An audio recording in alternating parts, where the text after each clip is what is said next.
हाँ जी, बिस्मिल्लाहिर्रहमानिर्रहीम, अस्सलाम वालेकुम। कैसे हैं आप सब लोग? उम्मीद करती हूँ आप लोग खैरियत से होंगे। अल्लाह ताला हमेशा आप लोगों को हँसता मुस्कुराता खुश और आबाद रखे। आज की इस वीडियो में मैं आप लोगों के साथ शेयर करने लगी हूँ अफ़गानी ऑमलेट की रेसिपी, जिसे बनाना बहुत आसान है और देखने से ही आपको नज़र आ रहा होगा कि कितना ज़्यादा अमेजिंग लग रहा है। यकीन जानिए ये खाने में भी बहुत ज़्यादा यमी और अमेजिंग था। वैसे तो आप बहुत सारी चीज़ें बनाते रहते हैं, ट्राई करते रहते हैं। अगर आप लोग इसे एक बार ट्राई करेंगे, इसे बनाएंगे, तो यकीन जानिए आपको बहुत पसंद आने वाला है। तो आइए इसे बनाना शुरू करते हैं। सबसे पहले मैंने घी लेना है एक फ्राइंग पैन के अंदर, और उसके बाद मैंने इसके अंदर लहसुन और अदरक का पेस्ट ऐड कर देना है। लहसुन मेरे पास 4 से 5 जोए थे, और जो मेरे पास अदरक था वो 4 इंच का टुकड़ा था। अब मैंने इसे अच्छी तरीके से मिक्स कर लेना है, क्योंकि लहसुन और अदरक में स्मेल होती है। अदरक में तो नहीं होती, लेकिन लहसुन में होती है। तो इसके लिए थोड़ा सा इसे मैं फ्राई कर लूँगी, ताकि इसके अंदर का जो कच्चापन है और जो स्मेल है वो ख़त्म हो जाए। अब उसके बाद मैंने इसके अंदर आलू डाल देने हैं। आलू की कटिंग ऐसी ही होनी चाहिए, ना तो बहुत ज़्यादा मोटे और बड़े हों, ना बहुत ज़्यादा मोटे और छोटे हों, ना बहुत ज़्यादा बारीक हों। तो अब उसके बाद मैंने इसके अंदर बारीक कटी प्याज ऐड कर दूंगी। मेरे पास एक दरमियानी साइज़ की प्याज थी, जिसे मैंने बिल्कुल बारीक काट लिया था।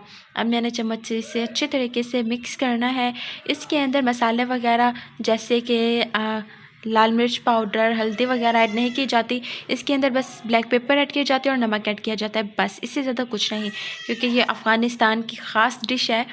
तो उसी तरीके से ही हम बनाएंगे, और मैं चाहती हूँ कि उसी चीज़ का ही हमें टेस्ट मिले। तो यहाँ पर अब इसके बाद मैंने इसके अंदर टमाटर ऐड कर दिए हैं। टमाटर ऐड करने के बाद हमने इंतज़ार करना है कि ये बिल्कुल अच्छे तरीके से गल जाए। जो टमाटर है ये बिल्कुल मालीदा हो जाए, लेकिन आलू और जो मटर है वो तो बिल्कुल ऐसे ही रहने चाहिए। उसके बाद मैंने इसे कवर कर देना है अच्छे तरीके से। तो यही आप लोग, आगे रमज़ान शरीफ आ रहा है, तो सहरी के वक्त आप इसे बना कर खाएँ। यकीन जाने आपकी सहरी को 4 चाँद लग जाएंगे, इतना ज़्यादा मज़े की ये बन के तैयार होता है। तो अब उसके बाद मैंने जैसे कि आपको बताया था कि काली मिर्च और नमक ऐड करते हैं, तो काली मिर्च और नमक मैं इसके अंदर ऐड कर चुकी हूँ। तो रमज़ान शरीफ की मैं बात कर रही थी कि रमज़ान आ रहा है, तो आप उसमें इसे ज़रूर ट्राई कीजिएगा। आप इसे इफ़्तार टाइम में भी बना सकते हैं। हम किसी को घर में इनवाइट करते हैं तो आप उसे बनाकर ये खिलाएं। यकीन जाने चिकन और मटन से ज़्यादा इसका टेस्ट अच्छा होता है, और दिखने में भी बहुत खूबसूरत और यूनिक लगता है।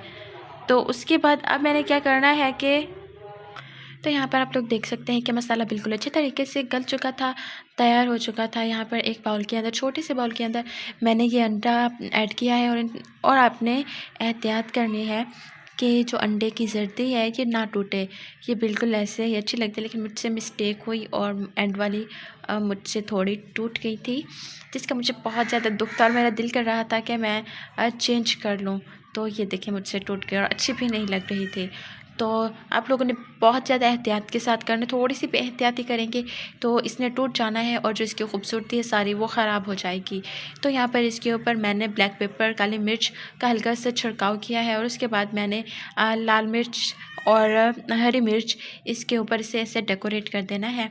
तो अब यहाँ पर मैंने इंतज़ार करना है कि ये बिल्कुल पक जाए। ऊपर से मैंने इसे कवर कर देना है, और नीचे मैंने इसे पैन के ऊपर रखा हुआ है, ताकि डायरेक्ट हीट भी ना मिले। अगर ओवन है तो आप ओवन में भी इसे पका सकते हैं, लेकिन अभी ये थोड़ा सा कच्चा था तो मैंने मज़ीद थोड़ा सा इसे पका लिया।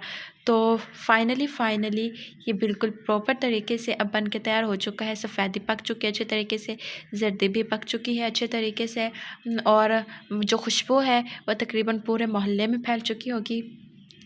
और ये बहुत ज़्यादा अमेजिंग लग रहा है, और खाने में इसका टेस्ट इतना ज़्यादा यमी था कि मैं क्या कहूँ, बहुत ही अमेजिंग बन के तैयार हुआ था। रमज़ान स्पेशल रेसिपी है, आप इसे रमज़ान में ज़रूर ट्राई कीजिएगा। तो अफ़गानिस्तान के जो लोग हैं वो इसे बहुत शौक़ से खाते हैं, और उनके लिए बहुत ज़्यादा ये आप कह सकते हैं कि ट्रेडिशनल डिश है उनके लिए। तो यहाँ पर मैंने इसे सर्व करके आपको दिखाना है कि ये अंदर से कैसी है। ऊपर से तो बहुत खूबसूरत लग रहा है ये, लेकिन अंदर से भी आपको दिखा दूँ कि ये अंदर से कैसा बन के तैयार हुआ है, अंदर से इसका लुक कैसा है और कितना ज़्यादा ये अमेजिंग है। तो फाइनली यहाँ पर मैंने इसे कट कर दिया है, और मैंने इसे बाहर निकालने लगी हूँ। माशाल्लाह से देखिए कितना खूबसूरत ये लग रहा है। मैं क्या बताऊँ आपको, इसका जो टेस्ट था, इसका जो लुक था, बहुत ही अमेजिंग था। इसे एक बार ट्राई ज़रूर कीजिएगा।